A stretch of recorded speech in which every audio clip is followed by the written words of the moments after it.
আমার কাছে ভাই সস্তা জিনিসও দামি, কারণ মধ্যবিত্ত আমি। মধ্যবিত্তের যন্ত্রণা বুঝো, যারা মধ্যবিত্ত অবজায় দিকে যন্ত্রণাটা কত বড় বা কতটা ভয়ঙ্কর। যেরকম আমি ভাই, আমি চাইলেই কোনো কিছু করতে পারি না। আমার 10টা বন্ধু বান্ধব ভাই চা খাইতেছে, আমি চাইলেই মনে করেন যে ভাই বিলটা দিতে পারি না, বা আমি কইতেও পারি না যে চা খা। এক জায়গায় আমার 10টা বন্ধু বান্ধব ঘুরবার যেতে আছে, সেটা যে কোনো জায়গায় আমি চাইলেই ভাই যাইতে পারি না।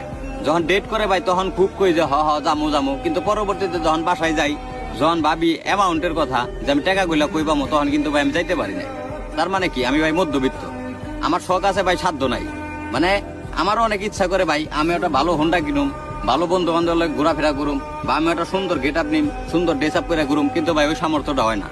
আমার সমবয়সী ভাই, আমার অনেক বন্ধু বান্ধব ভাই মনে করেন যে ফ্যামিলিতে টাকা পয়সা দিতে আছে, বাপ মার হাসি খুশির কারণ হইতেছে, কিন্তু ভাই আমি পারতেছি না।